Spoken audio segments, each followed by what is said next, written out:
नमस्कार साथियों, मैं पवन कुमार आप सभी का स्वागत करता हूं साथियों फिलर फोरम के इस मंच पर। अब हमारा सेशन साथियों एमसीक्यू बेस्ड चल रहा है। प्रैक्टिस सेट एमसीक्यू हमारे चल रहे हैं साथियों, और एंशिएंट हिस्ट्री से स्टार्ट करके उसके बाद फिर हमारा आएगा मीडिएवल हिस्ट्री और उसके बाद मॉडर्न हिस्ट्री। तो वन बाय वन करके ही हम ये क्वेश्चन सॉल्व करते रहेंगे और अपनी तैयारी को आप हमारे साथ में और स्ट्रॉन्गफुली कर सकते हैं। ठीक है, इससे पहले साथियों 113 113 क्वेश्चन हमारे कंप्लीट हो चुके हैं। आज जो क्वेश्चन है साथियों, क्वेश्चन नंबर 114 हमारा स्टार्ट है।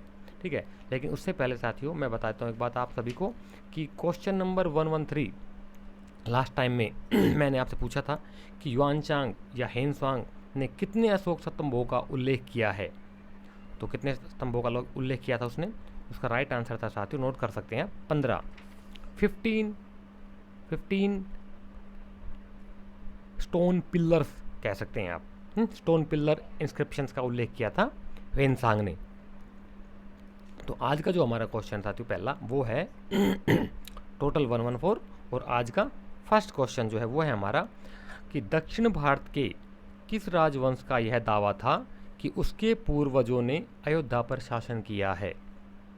तो जरा बताइए कि दक्षिण भारत किस राजवंश का यह दावा था कि उसके पूर्वजों ने अयोध्या पर शासन किया है। ए चोल, बी वेंगी के चालुक्य, सी पल्लव, डी कल्याणी के चालुक्य।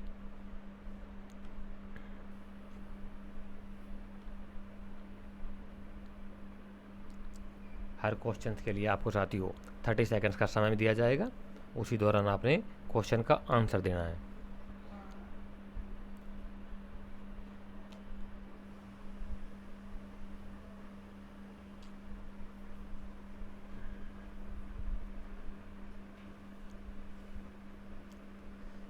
तो बताइए कि दक्षिण भारत के किस राजवंश का यह दावा था कि उसके पूर्वजों ने अयोध्या पर शासन किया। चोलों ने दावा किया था, वेंगी के चालुक्यों ने, पल्लवों ने, या फिर कल्याणी के चालुक्यों ने यह दावा किया था। कौन से राजवंश ने दावा किया था साथियों। तो इसका जो राइट आंसर है वो है ऑप्शन नंबर डी कल्याणी के चालुक्य। कल्याणी के चालुक्य साथ दक्षिण भारत का एक राजवंश था जिन्होंने दावा किया था कि उनके पूर्वजों ने अयोध्या के ऊपर शासन किया था। क्लियर, आगे चलते हैं। नेक्स्ट क्वेश्चन आपके सामने है क्वेश्चन नंबर 115 आज का सेकंड नंबर क्वेश्चन। किस चीनी यात्री ने गुप्त रूप से भारत की यात्रा की थी। बहुत सिंपल सवाल है यार, बहुत इजी क्वेश्चन है।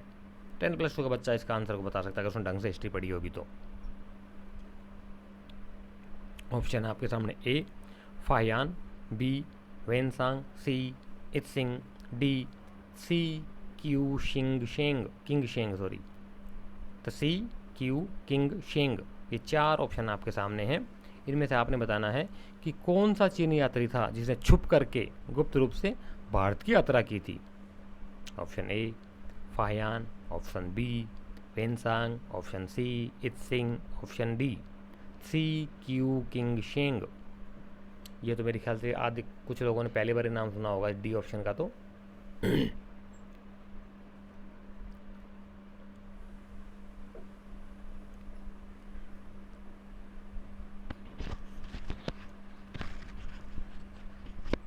इसका जो राइट आंसर साथियों वो है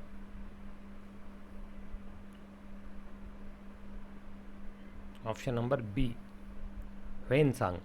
वेनसांग ने साथियों 7वीं सेंचुरी में हर्षवर्धन के काल में क्या बोलते हैं आपका छुप करके 629 में ये चला था चीन से, और 630 में पहुंच गया था भारत में। ठीक है ना, ये स्थल मार्ग से आया था और जल मार्ग से वापस गया था। ठीक है, बहुत इसने काफ़ी सालों तक रह करके यहाँ पर 630 से 645 के बीच में रह करके भारत में अलग अलग स्थानों पर भ्रमण किया था, और नालंदा और तक्षशिला का उल्लेख किया है, अशोक के स्तंभों का उल्लेख किया है। मतलब भारत के बहुत काफ़ी सारे भूभागों पर आर्थिक स्थिति, राजनीतिक स्थिति और अन्य प्रकार से विविध प्रकार से भारत का उल्लेख किया है वेनसांग ने। हालांकि ये चीज़ें छुप के यात्रा की थी, क्योंकि बिना परमिशन के उस समय चाइना का सम्राट चाइना के सम्राट की इजाज़त के बिना कोई भी यात्री देश छोड़कर विदेश में नहीं जा सकता था, तो इसने इस वजह से छुप करके यात्रा की थी। लेकिन जब ये वापस गया तो इसको डर लगा था कि कहीं सम्राट क्रोधित ना हो इसके ऊपर, लेकिन चूँकि इसने अच्छा काम किया था, विद्वान पुरुष था ये ठीक है, और इसने संस्कृत का बौद्ध ग्रंथों के काफ़ी अनुवाद भी किए थे और उनको लेकर के ये चीन गया था, तो वहाँ का सम्राट प्रसन्न हुआ था और वो उससे खुश हो गया था। ये इसकी बैकग्राउंड। तो आगे चलते हैं साथियों। क्वेश्चन नंबर 116, वीर निर्वाण युग किससे संबंधित है? वीर निर्वाण युग किससे संबंधित है? ऑप्शन ए है जैन धर्म, बी बौद्ध धर्म, सी शैव संप्रदाय, डी आजीविक। तो वीर निर्वाण युग जो है वो किससे संबंधित है, ये आपने इसका आंसर देना है।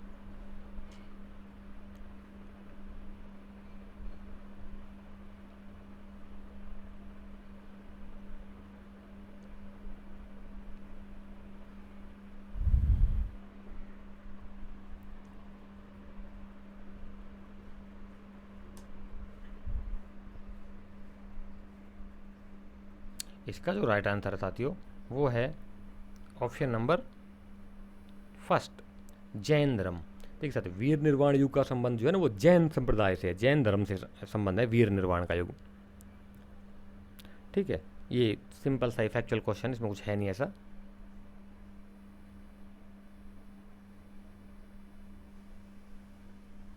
ये बहुत इंपॉर्टेंट क्वेश्चन साथियों, कई बार आ चुका है, पीवाईक्यू में आपको मिल जाएगा कि निम्नलिखित में से कौन सा वेद अंशतः गद्य में लिखा गया है? यानी कि वो वेद जिसका कुछ भाग गद्य में यानी कि कहानी के रूप में लिखा गया और बाकी पद्य में लिखा गया, पोइट्री के रूप में लिखा गया है, तो वो कौन सा वेद है उसकी पहचान करनी है आपने। Option number A Rigveda, option B Yajurveda, option C Samaveda या ऑप्शन डी अथर्ववेद। ये आपने इसका आंसर देना है।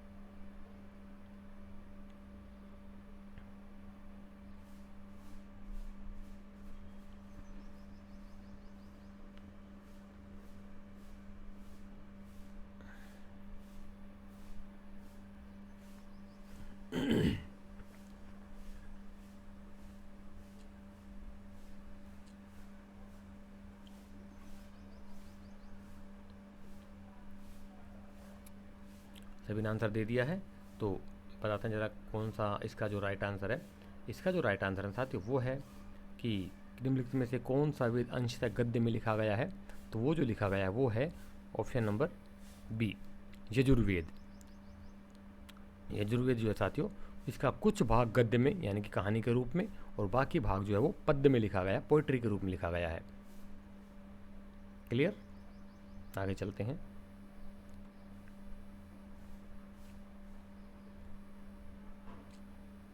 जबरदस्त क्वेश्चन आया साथियों आपके सामने कि निम्नलिखित किस ग्रंथ में कहा गया है कि जब कोई व्यक्ति संघ में प्रवेश पाता है तो वह वर्ण विहीन हो जाता है। हालांकि महात्मा बुद्ध की स्टेटमेंट है कि महात्मा बुद्ध ने कहा था कि जब वो संघ में प्रवेश कर पाता है तो वर्ण विहीन हो जाता है, वो ब्राह्मण क्षत्रिय वैश्य शूद्र नहीं होता, वो बिना वर्ण का हो जाता है, वर्ण से उसका कोई संबंध नहीं रह जाता है, वर्ण विहीन हो जाता है वो। ठीक है, तो बताइए कौन सा इसका राइट आंसर है। ऑप्शन 4 आपके सामने है। ऑप्शन ए है सिंगालवाद सुत्त, बी है संयुक्त निकाय, सी सोनदंड सुत्त और डी है अंगुत्तर निकाय। तो बताइए जरा कौन सा राइट आंसर है इसका।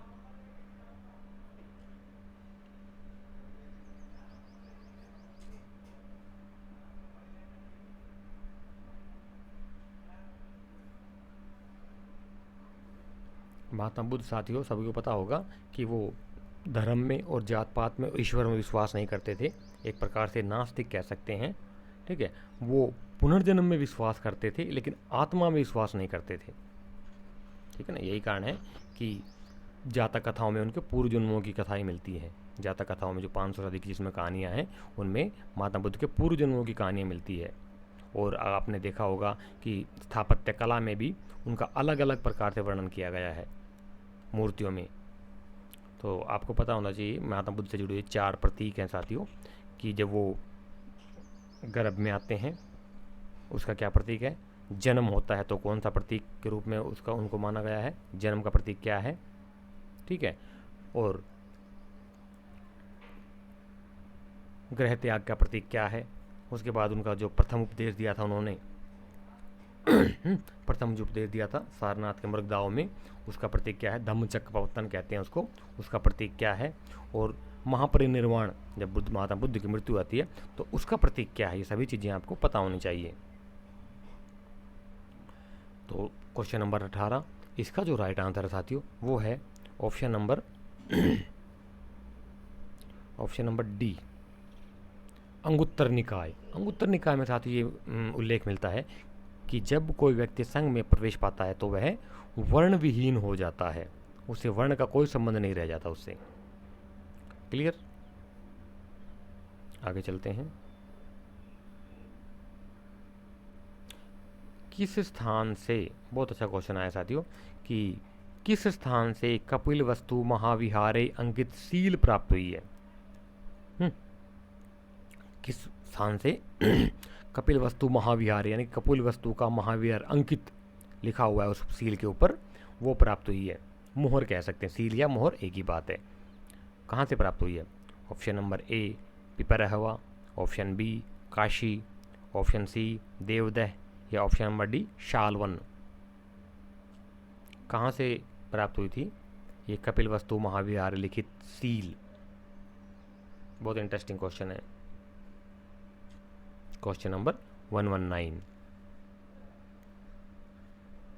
नए जो शोध हुए ना साथियों, नए शोधों में अब जो नई रिसर्च जो आई है उन्होंने प्राचीन रिसर्च को में सुधार कर दिया है। जैसे कि महात्मा बुद्ध का जन्म स्थान पहले कपिलवस्तु लुम्बिनी माना जाता था, लेकिन आजकल वो चेंज कर दिया है, नए शोधों के अनुसार वो चेंज हो गया है। तो आपने देखना कि कहाँ उनका तारतम्य, जो उनके जन्म स्थान का तारतम्य कहाँ से मिलाया जाता है, वो देखिए आप। क्वेश्चन नंबर 119 इसका जो राइट आंसर है साथी वो है ऑप्शन नंबर ए पिपरहवा, ठीक है ना। तो कपिलवस्तु महाविहारे लिखी हुई सील जो है, मोहर जो है वो मिली हुई है पिपरहवा से मिली है, ठीक है। क्लियर, नेक्स्ट चलते हैं आगे। प्राचीन भारत में विज्ञापन का सर्वप्रथम उदाहरण कौन सा था, बहुत अच्छा क्वेश्चन है साथियों। प्राचीन भारत में विज्ञापन का सर्वप्रथम उदाहरण कौन सा था, हालांकि ये नेट का आया हुआ क्वेश्चन है, PYQ में आपको मिल जाएगा। क्वेश्चन नंबर 120 इसका जो राइट आंसर कौन सा है आपने बताना है। ऑप्शन नंबर ए मंदसौर अभिलेख, ऑप्शन नंबर बी एरन अभिलेख, ऑप्शन नंबर सी राबातक अभिलेख, ऑप्शन नंबर डी जूनागढ़ अभिलेख। ये 4 ऑप्शन आपके सामने हैं, इनको पता होना चाहिए कि कौन सा अभिलेख किस शासक से संबंध रखता है। जैसे कि एक मैं बता देता हूँ आपको कि राबातक अभिलेख जो है ना राबातक अभिलेख जो है ये कनिष्क कुषाण शासक से संबंध रखता है, ठीक है। तो जरा बताइए प्राचीन भारत में विज्ञापन का सर्वप्रथम उदाहरण कौन सा है। विज्ञापन बोले तो एडवर्टाइजमेंट, जैसे आजकल एडवर्टाइजमेंट कर दी जाती है, सोशल मीडिया पे भी चलता है, प्रिंट मीडिया पे भी चलता है, इलेक्ट्रॉनिक मीडिया पे भी चलता है। और ऑफलाइन बोले तो क्या बोलते हैं आपका प्रिंट मीडिया पे चलता ही है, जो इश्तिहार लगाए जाते हैं, पंपलेट बांटे जाते हैं, एडवर्टाइजमेंट करती है कंपनी अपना सामान बेचने के लिए अलग अलग प्रकार से, तो उसे विज्ञापन कहा गया है, उसे एडवर्टाइजमेंट कहा जाता है। तो ये पूछा गया है कि प्राचीन भारत में विज्ञापन का सर्वप्रथम उदाहरण कौन सा है, इंस्क्रिप्शंस के माध्यम से अभिलेखीय प्रमाण कौन सा है। तो उसका जो अभिलेखीय प्रमाण है साथियों वो है ऑप्शन नंबर ए मंदसौर अभिलेख। मंदसौर अभिलेख जो है साथियों इसमें हमें विज्ञापन का सर्वप्रथम उदाहरण मिलता है। क्लियर, फैक्चुअल क्वेश्चन है।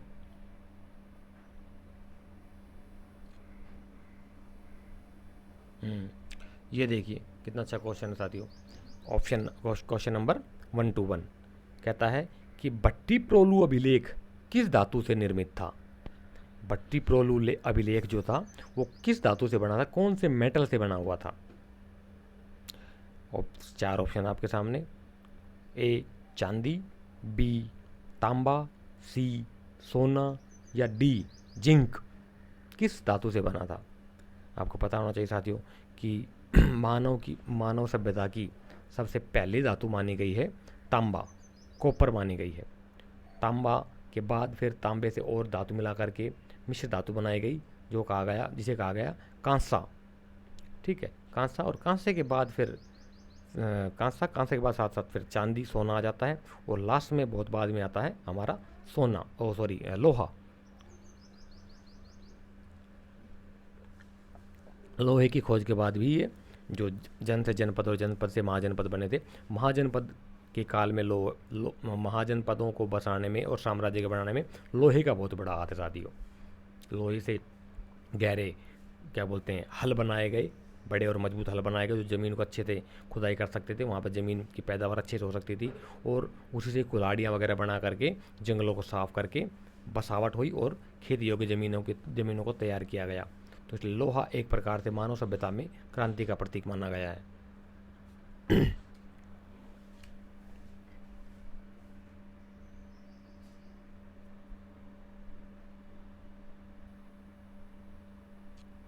तो इसका जो राइट आंसर साथी वो है भट्टीप्रोल अभिलेख किस धातु से निर्मित था, चांदी, तांबा, सोना या जिंक।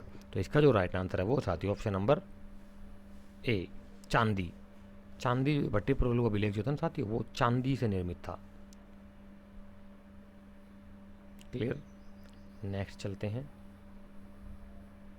ये सुमेलिन मिलान करने का सब क्वेश्चन आ गया आपके सामने कि इसको देख लीजिए अच्छे से। दीघ निकाय धम्मपद, खुद्दक निकाय महापरिनिब्बाण सूत्र। जो महापरिनिब्बाण सूत्र को देवनागरी में लिखा जाता है महापरिनिर्वाण सूत्र या सूक्त भी बोल देते हैं, कहीं के सूक्त मिलेगा। ठीक है, हालांकि पाली और प्राकृत में ये इसी महापरिनिब्बाण सूत्र ही बोलेंगे हम, ओरिजिन जो है उसका। ठीक है, तो सूची 1 से सूची 2 को मिलाना आपने कि ये जो है कौन कौन से धर्म ग्रंथों के भाग हैं। ठीक है, ये बुद्ध धर्म से जुड़े हुए सारे पुस्तक हैं, ग्रंथ हैं।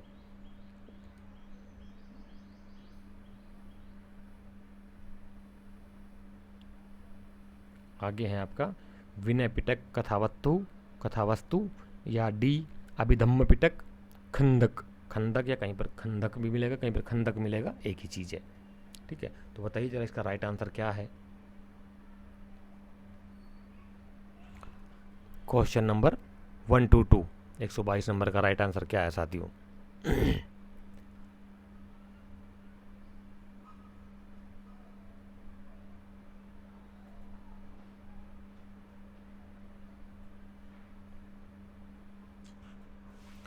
इसका जो राइट आंसर है साथियों वो है ऑप्शन नंबर ए। यानी कि मैं इसका थोड़ा एक्सप्लेन कर देता हूँ आपको साथियों, अभी समझ जाओ जल्दी ही आप इसको। ये कि दीघ निकाय जो जुड़ा हुआ है ना, वो जुड़ा हुआ है साथियों महापरिनिब्बाण सूत्र से।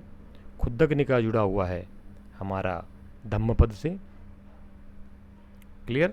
नोट करते जाइए, साथ साथ आप नोट कर सकते हैं या स्क्रीनशॉट ले सकते हैं इसका फिर फ्यूचर रेफरेंस के लिए।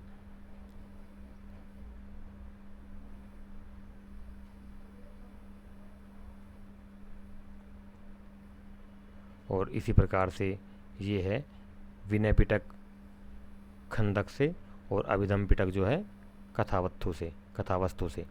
तो ये इसका मैच मेकिंग होगा राइट आंसर, ऑप्शन नंबर ए, ये इसका राइट आंसर है। क्लियर। उम्मीद करता हूँ सभी को समझ में आ गया होगा साथियों। नेक्स्ट चलते हैं आगे।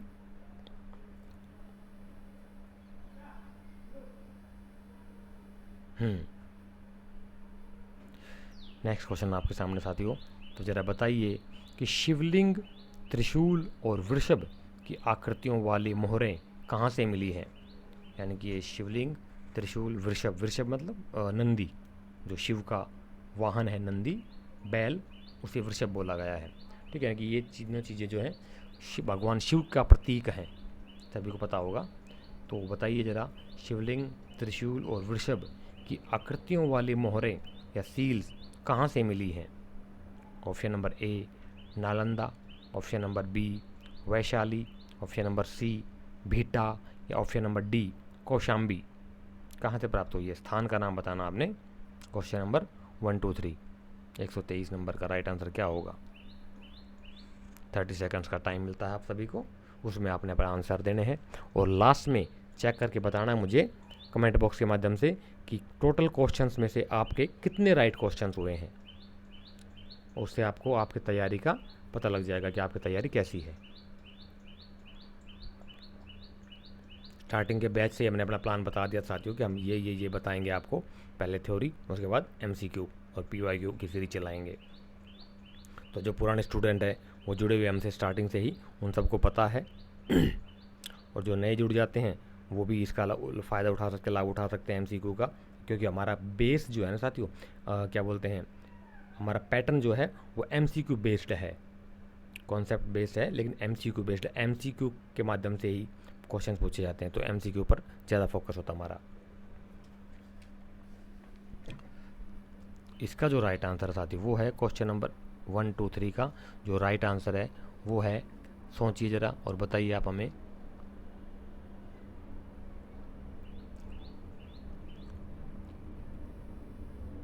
सी, option number C Bhita.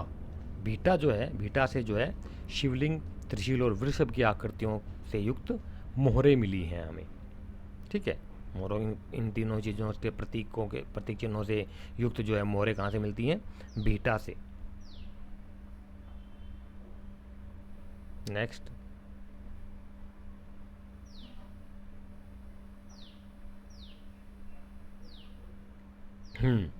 Question number 1 2 4, किस बौद्ध ग्रंथ के अनुसार सिक्कों पर अंकित विभिन्न सिक्कों के निर्माण स्थल और निर्माता के नाम का संकेत करते हैं? क्वेश्चन क्या कहता है कि किस बौद्ध ग्रंथ के अनुसार, बौद्ध ग्रंथ का नाम बताना आपने, कि किस बौद्ध ग्रंथ के अनुसार सिक्कों पर अंकित चिन्ह विभिन्न सिक्कों के निर्माण स्थल और निर्माता के नाम का संकेत करते हैं। कि को किसी बौद्ध ग्रंथ के अंदर ऐसा उल्लेख मिलता है हमें कि उन सिक्कों के ऊपर विभिन्न प्रकार के चिन्ह हैं, जिससे कि पता चलता है कि वो कौन से टकसालों में डाले गए थे और उनका निर्माता कौन था, उनको डालने वाला कौन था, उससे संबंध रखते हैं। तो वो कौन सा ग्रंथ है?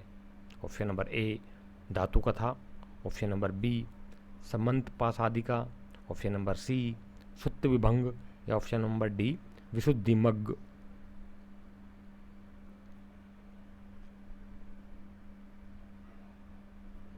इसका राइट आंसर आपने देना है, तो ज़रा बताइए इसका राइट आंसर क्या होगा?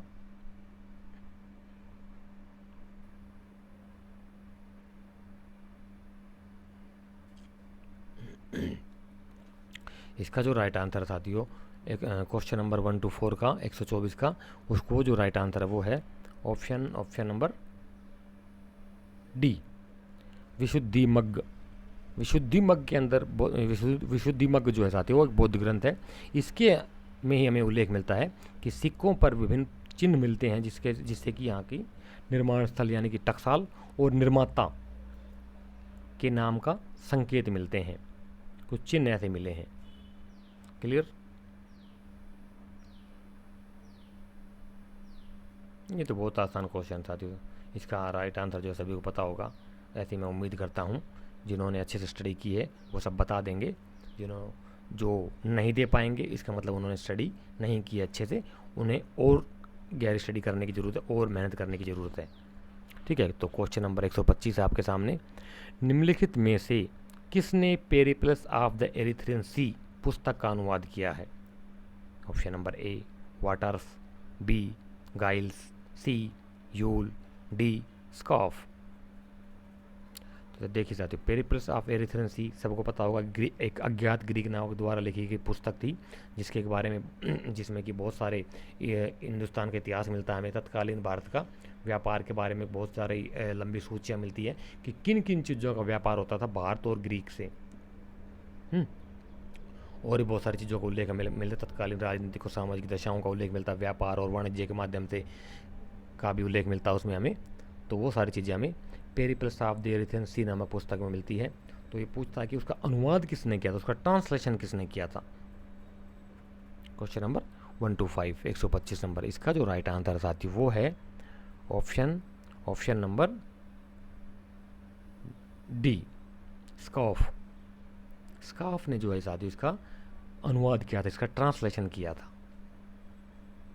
क्लियर हो गया कि फैक्चुअल क्वेश्चन है ये।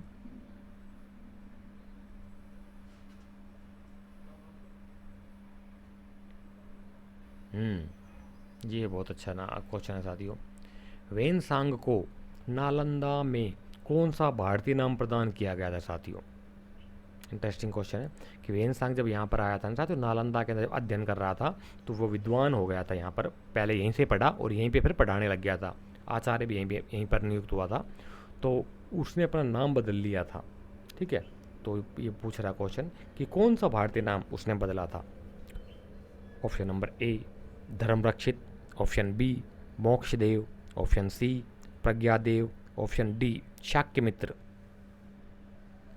अगर पढ़ा होगा तो आपने आसानी के साथ जवाब दे सकते हो, कोई ज़्यादा मुश्किल सवाल है नहीं ये। क्वेश्चन नंबर 126 का जो राइट आंसर है साथी वो है ऑप्शन नंबर 126। क्वेश्चन नंबर 126 का जो राइट आंसर है वो है आपके सामने बी मोक्षदेव। नालंदा के अंदर वेनसांग ने साथियों अपना नाम बदलकर मोक्षदेव कर लिया था। इसी प्रकार से आपने एक सवाल और ढूंढना है क्या कि आधुनिक काल में कौन सा ऐसा विदेशी विदेशी था जिसने कि भारतीय दर्शन से प्रभावित होकर अपना नाम बदल लिया था। ओरिजिनल नाम कुछ और था, उसने लिखा अपना नाम रखा था क्या रखा था, मोक्षमूल भट्ट। ये मोक्षदेव है, उसने रखा था अपना नाम मोक्षमूल भट्ट। तो जरा बताइए कि कौन सा वो विदेशी विद्वान था जिसने भारतीय दर्शन से प्रभावित होकर अपना नाम मोक्षमूल भट्ट कर लिया था। आपके लिए आज का सवाल। नेक्स्ट चलते हैं, ये सभी को हो गया होगा। नेक्स्ट क्वेश्चन जो है साथियों वो है हमारे सामने, आपके सामने, कालिदास के अतिरिक्त निम्नलिखित में से किन अन्य संस्कृत कवियों का अभिलेखों में उल्लेख हुआ है। क्वेश्चन पूछ रहा हमसे क्या कि कालिदास के अलावा और कौन कौन से राइटर्स हैं, लेखक हैं, विद्वान पुरुष हैं जिनका कि अभिलेखों में उल्लेख मिलता है, हमें इंस्क्रिप्शंस में मिलता है। ऑप्शन इसमें ये आपके सामने 4 विद्वान दे रखे हैं, भारवी, कुब्ज, माघ और विशाखदत्त। तो इनमें से किन किन का नाम मिलता है। ऑप्शन ए है ओनली 1, ऑप्शन बी है 1 और 2, ऑप्शन सी है 1 2 3, ऑप्शन डी है 2 3 4। तो कौन कौन से वो विद्वान हैं, कौन कौन से वो संस्कृत कवि हैं जिनका हमें अभिलेखों में उल्लेख मिलता है, जरा बताइए।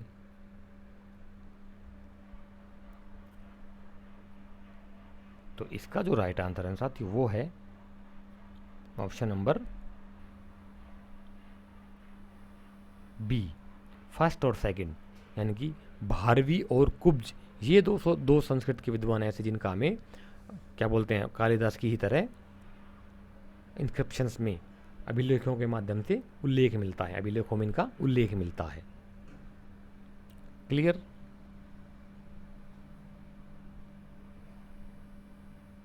नेक्स्ट क्वेश्चन है साथियों question number 1 to 8 128 number question आपके सामने क्या पूछ रहा है। ये पूछ रहा है कि अभिलेखित स्रोतों के अनुसार निम्नलिखित में से कौन से नरेश सिद्धहस्त संगीतकार थे। तो कौन कौन से नरेश जो थे वो सिद्धहस्त संगीतकार थे।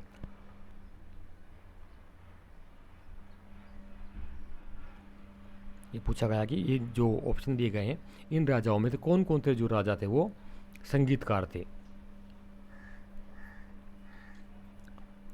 गौतमीपुत्र सातकर्णी, पुष्यमित्र शुंग, खारवेल या समुद्रगुप्त में कौन कौन से राजा जो है वो संगीतकार थे।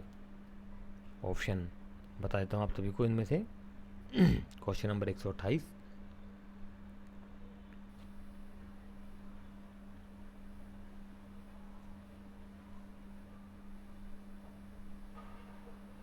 ये ऑप्शन है आपके सामने नीचे कि नीचे दिए गए कोड में सही उत्तर को चूज करना आपने। ऑप्शन नंबर फर्स्ट और सेकंड, बी में है 2 और 4, सी में है 3 और 4 और डी में है 2, 3, 4। तो कौन से जो थे वो राजा थे जो सिद्धार्थ संगीतकार थे? मैं ऑप्शन बताता हूँ आपको। गौतमीपुत्र सातकर्णी, पुष्यमित्र शुंग, खारवेल और समुद्रगुप्त। इसका आपने राइट आंसर बताना है। तो इसका जो राइट आंसर है साथी वो है क्वेश्चन नंबर 128 का option number C, third and fourth. यानी कि थर्ड एंड फोर्थ मतलब खारवेल और समुद्रगुप्त।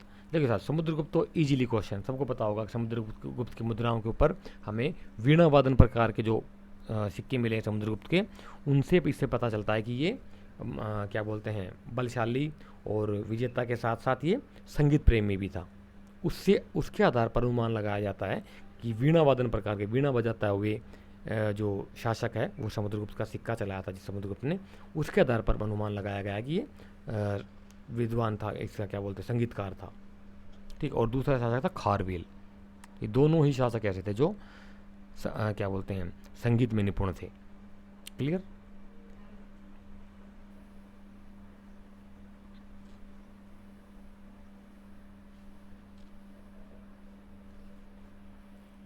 नेक्स्ट क्वेश्चन देखते हैं आपके सामने।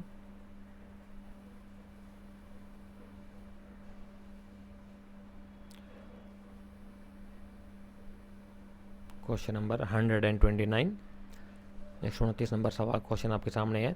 क्या कहता है कि त्रिभाषिक लेख युक्त सिक्के प्रचलित करने वाला शासक था? कि वो कौन सा शासक था, कौन सा राजा था जिसने 3 भाषाओं से लिखे हुए सिक्के चलाए थे? 3 भाषाओं से लिखे हुए सिक्के चलाए थे। तो ऑप्शन आपके सामने, यूक्रेटाइडिस, बी बिनेंडर, सी नहपान, डी पेंटालियान। कौन से वो सिक्के थे, कौन से राजा थे जिन्होंने 3 भाषाओं से लिखे हुए सिक्के चलाए थे? कौन सा राजा था? वो राजा की पहचान करनी है आपने यहाँ पे क्वेश्चन नंबर 129 में।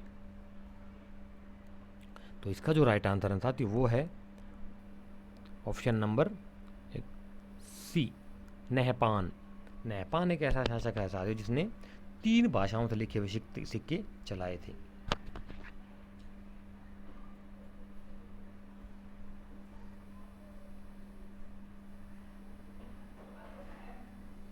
बहुत अच्छा क्वेश्चन है साथियों, ज़बरदस्त क्वेश्चन है। क्या?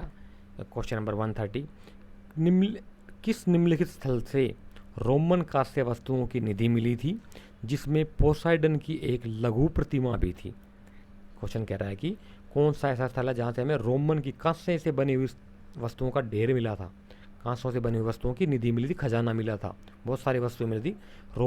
रोम से बनी हुई कांसों की बहुत सारी वस्तुओं का खजाना मिला खुदाई स्थल से, और जिसमें पोसाइडन की एक लघु प्रतिमा भी थी। पोसाइडन एक रोमन ग्रीक एक देवता था जो कि जल से संबंधित था, समुद्र का देवता माना गया, जिसको एक पोसाइडन देवता को ग्रीक संस्मरणों में जल का देवता या आप समुद्र का देवता कह सकते हैं, वो माना गया। उसकी एक छोटी प्रतिमा, लघु प्रतिमा मतलब छोटी प्रतिमा मिली है, छोटी मूर्ति मिली है। तो कौन सा स्थल है जहाँ से ये पाया गया है? ऑप्शन नंबर ए अरिकामेडू, बी बेगराम, सी कोल्हापुर या ब्रह्मपुर जिसे कहा गया, और डी तक्षशिला। पढ़ा हो तो इजी सवाल है, कोई ज़्यादा मुश्किल है नहीं इसके अंदर, देखा जाए तो इंटरेस्टिंग सवाल है। अगर आपने पढ़ा होगा PYQ में मिल जाएगा आपको, PYQ में भी आया हुआ क्वेश्चन है ये।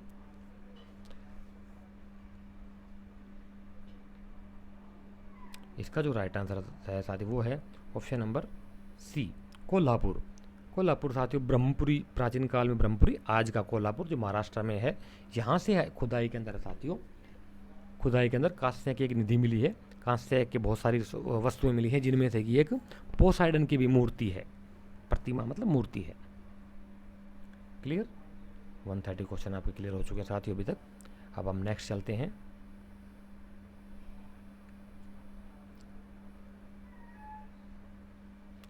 निम्नलिखित व्याकरणाचार्यों को उनके कालानुक्रम में व्यवस्थित कीजिए। बहुत इंपॉर्टेंट क्वेश्चन साथियों।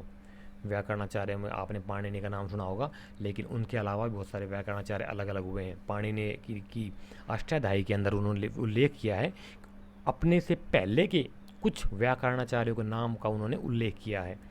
पाणिनि की जो क्या बोलते हैं वो अष्टाध्यायी है, उसमें ये मिलता है। तो आपने बताना है कि इनको कालानुक्रम के अनुसार लगना है कि कौन सा व्याकरणाचार्य पहले हुआ था और उसके बाद कौन सा हुआ है। ऑप्शन 4 आपके सामने, हेमचंद्र, कात्यायन, पतंजलि और यास्क। ये 4 ऑप्शंस हैं, इनमें से आपने चूज करने हैं ऑप्शन ए, बी, सी या डी। कौन सा इसका राइट आंसर है।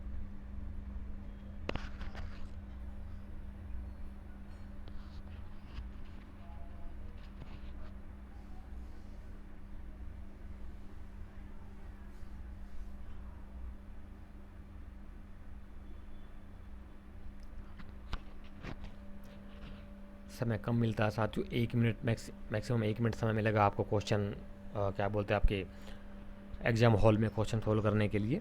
1 मिनट के अंदर अंदर आपने क्वेश्चन सोल्व करने हैं ये। और आपके कुछ क्वेश्चंस ऐसे मिलेंगे आपको जिनको कि आप सॉल्व करने में बहुत ज़्यादा समय लगा दोगे, ठीक है।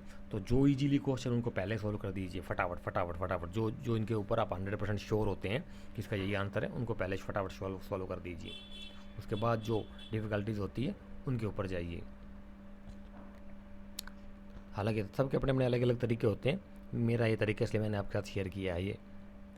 तो क्वेश्चन नंबर 131 का जो आंसर साथियों वो है 131 का ऑप्शन नंबर ए, 4 2 3 1। सबसे पहले यास्क आएंगे आपके, उसके बाद कात्यायन, और उसके बाद पतंजलि, और उसके बाद में अंतिम में हेमचंद्र। तो ये पतंजलि है ना साथियों, ये अलग हैं। ये पतंजलि बाबा रामदेव वाला पतंजलि नहीं है जिन्होंने योग की दीक्षा दी थी, नहीं, ये अलग है, ये व्याकरणाचार्य है। क्लियर, आगे चलते हैं।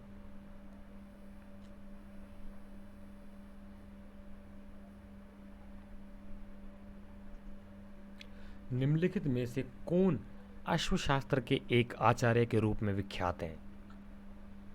अश्वशास्त्र के एक आचार्य के रूप में विख्यात, अर्थात इसका मतलब बनता है कि घोड़ों की चिकित्सा का कौन आचार्य के रूप में विख्यात है। कौन डॉक्टर है, घोड़ों का डॉक्टर, वेटनरी डॉक्टर, पशुओं का डॉक्टर कह सकते हो, लेकिन यहाँ पर स्पेशलिस्ट बनाया गया है कि अश्वशास्त्र, घोड़ों का आचार्य कौन था, घोड़ों के डॉक्टर के रूप में कौन विख्यात है। आपके सामने 4 ऑप्शन है, अश्विन, पालकाप्य या शालिहोत्र। इसका आपने आंसर बताना हमें, तो ज़रा फटाफट बताइए कौन सा इसका राइट आंसर है।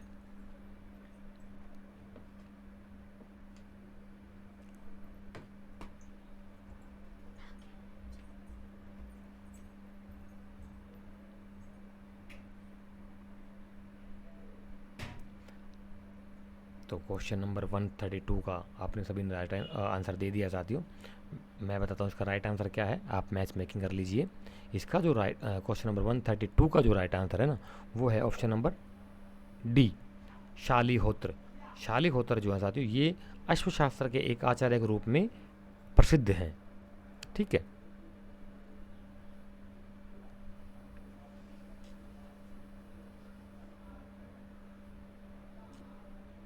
हाँ, नेक्स्ट क्वेश्चन बहुत अच्छा क्वेश्चन साथियों, हम अपनी थ्योरी क्लास में ऑलरेडी पढ़ चुके हैं इसको। कहता है कि 7 वाहनों को आंध्रभृत्य कहकर भी संबोधित किया गया है, कहाँ पर, किस में। ऑप्शन नंबर ए, मनुस्मृति में, ऑप्शन नंबर बी, महाभाष्य में, ऑप्शन नंबर सी, मृच्छकटिकम में, या ऑप्शन नंबर डी, पुराणों में। ये जो महाभाष्य है ना साथियों, इसके रचनाकार महर्षि पतंजलि थे। कहीं कहीं भाष्य मिलेगा, कहीं कहीं आपको महाभाष्य मिलेगा। तो इसके जो रचनाकार हैं साथियों, वो पतंजलि से संबंध है, ये संबंध रखता है ये महाभाष्य, अभी मैंने बताया आपको, ठीक है। तो ये कह रहा है कि 7 वाहनों को आंध्रभृत्य कहकर भी संबोधित किया गया है, कहाँ पर, कौन से ग्रंथ में जो है 7 वाहनों को आंध्रभृत्य कहा गया। आंध्रभृत्य मतलब आंध्र प्रदेश को भोगने वाले, भृत्य मतलब भोग करने वाला, यानी कि राजा एक प्रकार से, शासक। साथियों हिंदी मीडियम के स्टूडेंट हो आपको हिंदी गहराई तक आनी चाहिए, तब आप क्वेश्चन को समझ सकोगे। और गहराई हिंदी सबको पता है कि हिंदी जो संस्कृत से निकली है, देवनागरी लिपि, संस्कृत भाषा, ठीक है। तो संस्कृत का शुद्ध हिंदी और उसके बाद फिर आपकी नागरी और ये नागरी लिपि और संस्कृत भाषा आ जाती है। ठीक है, संस्कृत फिर अपभ्रंश और उससे फिर हिंदी, आज की हिंदी बनी। कोई बताएगा जरा हिंदी का इतिहास कब से हिंदी जो है भाषा के रूप में स्थापित हुई? पता होना चाहिए आप सभी को। तो इसका जो राइट आंसर है साथियों, एक मिनट, वो है आपके सामने 4 ऑप्शन थे। क्वेश्चन नंबर 133 का मनुस्मृति, महाभाष्य, मृच्छकटिकम या पुराण। तो इसका जो राइट आंसर था वो है ऑप्शन नंबर डी, पुराणों में। सातवाहनों को आंध्र पुराणों में कहकर संबोधित किया गया है। ठीक है, आगे चलते हैं।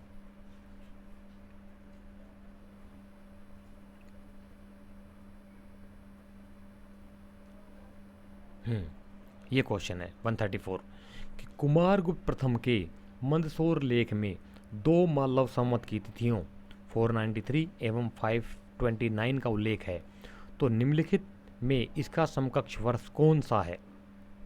मालव संवत पता होना चाहिए आपको, मालव संवत कब चलाया गया था, वो किससे संबंध रखता है, अभिन्न है ये क्वेश्चन। हालांकि आपके नेट में PYQ में आया हुआ है, आपको पता होना चाहिए। तो उसी अगर आपको पता होगा मालव संवत किससे संबंधित है तो आप आराम से इनका जो है डेट निकाल लोगे।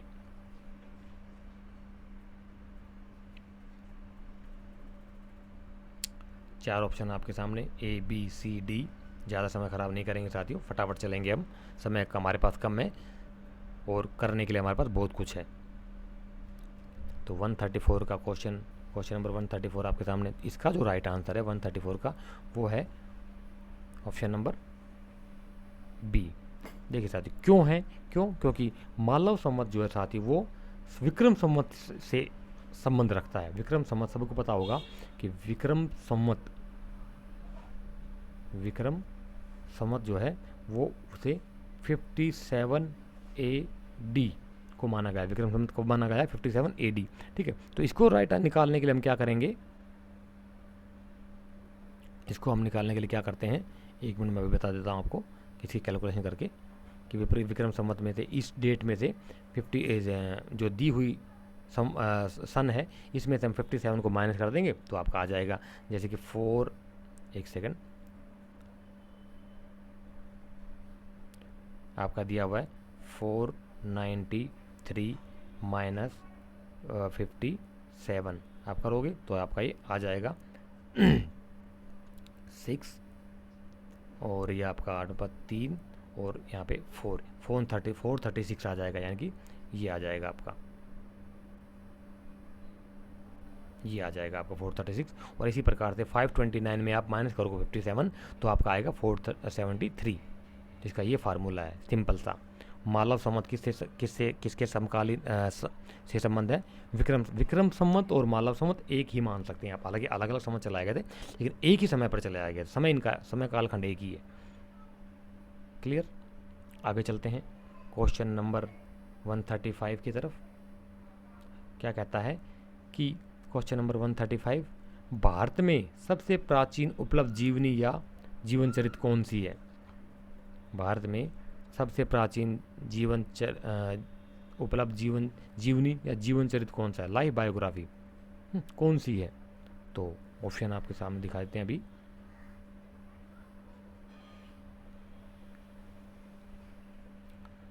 ये ऑप्शन आपके सामने तिरुक्कुराल, विक्रमांक देवचरित, हर्षचरित या रघुवंश, इन चारों में से आपने राइट ऑप्शन चूज करना है। क्वेश्चन नंबर 135 का जो राइट आंसर है, ये सिंपल सा ही क्वेश्चन है, इसमें ज़्यादा कुछ है नहीं साथियों। तिरुक्कुराल जो है, चलो मैं पहले आंसर बताता हूँ, इसका जो राइट आंसर है वो है साथियों हर्षचरित, बाण भट्ट का लिखा हुआ हर्षचरित, हर्षवर्धन का जीवन चरित्र जो है प्राचीनतम उपलब्ध ग्रंथ है हमारे पास भारतीय जीवनी। ठीक है, तिरुक्कुराल दक्षिण भारत में लिखा गया क्या बोलते हैं आपका व्याकरण का ग्रंथ है। विक्रमांक देवचरित अलग है। रघुवंश जो है साथियों ये आपका रामायण के जो भगवान रामचंद्र थे उनके पुरखे, उनके लगभग 50 पीढ़ियों से पहले एक राजा हुए थे महाराजा रघु, ठीक है, उनके ऊपर लिखा गया रघुवंशम। कालिदास का नाटक है रघुवंशम, उन्होंने लिखा था। आगे चलते हैं, नेक्स्ट क्वेश्चन है आपके सामने पुलकेशिन टू के ए होल अभिलेख की रचना के समय शक संवत के 556 वर्ष बीत गए थे। इसके लगभग बराबर होगा। तो ग्रेगेरियन कैलेंडर में आपने कन्वर्ट करना है इसको। तो एहोल अभिलेख में कहता है कि एहोल अभिलेख की रचना के समय शक संवत के, तब आपको शक संवत पता होना चाहिए कि किस समय कितना था। ऑलरेडी मैं बता चुका हूँ, शक संवत, विक्रम संवत, मालव संवत, ये सारी चीज़ बता चुका हूँ। तो बताइए क्या राइट आंसर होगा इसका।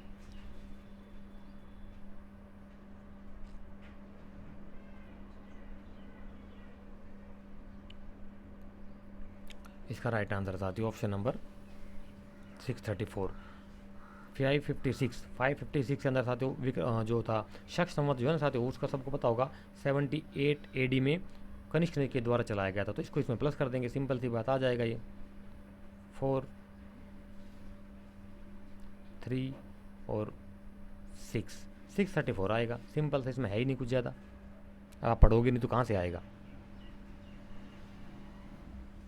क्वेश्चन नेक्स्ट आपके सामने 137। महापरिनिर्वाण सूत्र किस निकाय का भाग है? महापरिनिर्वाण सूत्र या सुत्त, पाली प्राकृत में सुत्त बोलेंगे, महापरिनिर्वाण सूत्र, और नागरी में महापरिनिर्वाण सूत्र किस निकाय का भाग है? मध्यम निकाय, अंगुत्तर निकाय, दीघ निकाय या खुद्दक निकाय। 4 ऑप्शन आपके सामने हैं, ये चारों का आपने राइट आंसर देना है।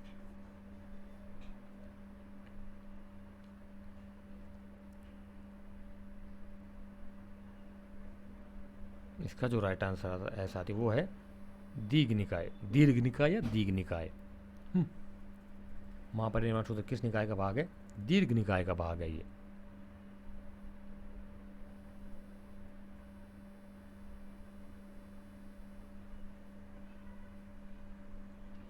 निम्नलिखित पुरास्थलों में कहाँ से आहत सिक्कों का प्राचीनतम निखात मिला है जिसमें 7668 सिक्के थे? 7668 सिक्के मिले हैं हमें। प्राचीनतम निखात मतलब क्या बोलते, खजाना मिला है, प्राचीनतम खजाना मिला है, निधि मिली है, जिसमें से 7668 सिक्के थे। कहाँ से मिला है वो? स्थान का नाम पूछा गया आपसे।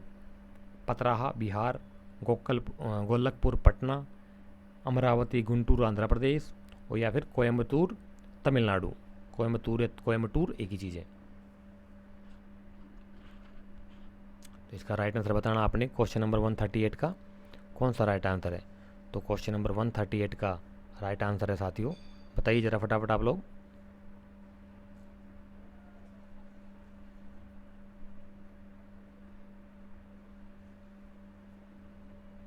इसका जो राइट आंसर है ना साथियों वो है अमरावती।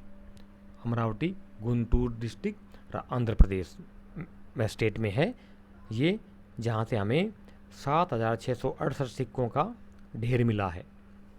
आहत सिक्के मिले हैं, पंचमार्क्ड सिक्के मिले हैं। आहत सिक्के मतलब पंचमार्क्ड सिक्के, डाई के माध्यम से बनाए गए सिक्के, ठप्पाकार बोल सकते हैं आप एक प्रकार से इन्हें साधारण भाषा में। क्वेश्चन नंबर नेक्स्ट आपके सामने 139।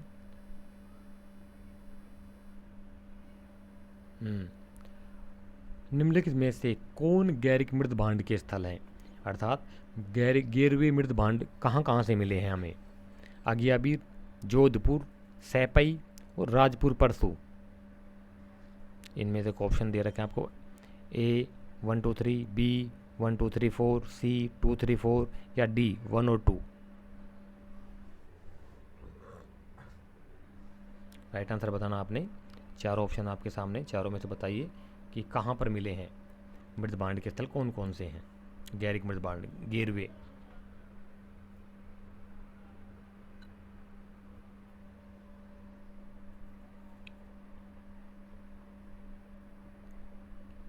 क्वेश्चन नंबर 139 का राइट आंसर है साथियों आपके सामने ऑप्शन नंबर C, यानी कि 2, 3 और 4, जोधपुर, सैपई और राजपुर परसूपुर।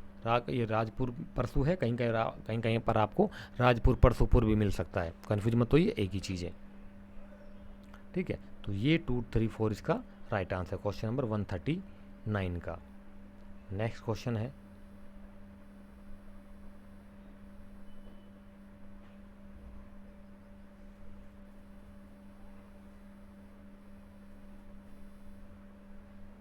बताइए, क्वेश्चन नंबर 140 है। अभिकथन ए कहता है कि आहत सिक्कों पर निर्गमन करने वाले सत्ता या अधिकारी की कोई मोहर नहीं होती थी। तर्क, रीजन दिया गया है, एजर्सन और रीजन वाला क्वेश्चन है ये। तर्क दिया गया है क्योंकि प्रश्नगत काल में भारत में कोई शाही सत्ता, इंपीरियल अथॉरिटी नहीं थी। तो मैच ये आपका वो है, क्या बोलते हैं, रीजनिंग एजर्सन वाला क्वेश्चन है, अभिकथन और तर्क वाला है, कथन कारण का बोल सकते हैं इसको। तो इसको बताइए जरा कि इसका राइट आंसर क्या है। इसका जो राइट आंसर साथियों आपने सोचना है, और कल मैं इसका राइट आंसर आपको इसी समय वीडियो में बताऊंगा। ठीक है, तो ये 140 क्वेश्चन आज तक साथियों 140 क्वेश्चन हमारे पूरे हो चुके हैं। इससे आगे के क्वेश्चन हम नेक्स्ट वीडियो में क्या बोलते हैं, क्लियर करेंगे। ठीक है, तो ये जो क्वेश्चन है ये आपके लिए आज का क्वेश्चन है, इसको हम छोड़ के जा रहे हैं। ठीक है, नेक्स्ट वीडियो में इसका आंसर मैं दूंगा, फिर आपने मैच मेकिंग कर लेना है कि आपका कौन सा कितने क्वेश्चन ठीक है, कितने क्वेश्चन गलत है। तो कंटिन्यू आप हमारे साथ साथियों बने रहिए, और MCQ सीरीज के माध्यम से आप अपनी हमारी तैयारी स्ट्रॉन्गफुली कर सकते हैं। आपको हमारा काम अच्छा लगता है तो हमारी वीडियो को लाइक कीजिए, हमारे चैनल को सब्सक्राइब करिए, और चैनल को मैक्सिमम शेयर कीजिए साथी, ताकि और लोगों का भी भला हो सके और लोग भी इसका लाभ ले सकें। ठीक है, तो पुराने स्टूडेंट उनको पता है, लेकिन ये बात इसलिए बोलनी पड़ती है कि हर बार कुछ न कुछ नए स्टूडेंट्स हमारे साथ जुड़ जाते हैं, हर क्लास में कुछ ना कुछ स्टूडेंट्स नए जुड़ जाते हैं। और अब तो वैसे भी लास्ट मोमेंट पे चल रहे हैं हम, और एग्ज़ाम भी नज़दीक ही है। जून का मंथ स्टार्ट हो चुका साथियों। उम्मीद है कि मिड जून 15 या 20 जून तक आपका एग्ज़ाम होने की संभावना है। तो ठीक है, आज की वीडियो का सेशन को यहाँ पे क्लोज करते हैं साथियों। नेक्स्ट वीडियो में फिर दोबारा मुलाकात होगी आपसे नए क्वेश्चंस के साथ में। तो तब तक आप अपनी स्टडी में लगे रहिए, रिवीजन स्टार्ट कर दीजिए फटाफट, जिन्होंने नहीं किया है। जो कर रहे हैं वो बहुत अच्छी बात है। नोट्स मैं ऑलरेडी सभी के बनवा चुका हूँ, उन्हीं में से अपने फटाफट रिवीजन करना है मिनिमम 3 बार। ठीक है, और MCQ लगाने हैं दबा करके। सोशल मीडिया साथियों अब दूर होते जाइए धीरे धीरे करके। इंस्टाग्राम है, फेसबुक है, ये वो जितना भी जो बिना काम की चीज़ें हैं उनसे दूर हो जाइए। डाटा को ऑफ करके रखा करिए। जब आप नई पढ़ाई करते हैं तो बुक्स पढ़ते हैं तो फ़ोन को साइड में रख दीजिए। ये 1 महीना आपका जीवन बदलने वाला हो सकता है अगर आप सही तरीके से चलेंगे तो। ठीक है, तो नेक्स्ट वीडियो में फिर मुलाकात होगी आप सभी की। तब तक के लिए धन्यवाद। आपसे बहुत बहुत धन्यवाद। जय हिंद और जय Bharat. Thank you so much.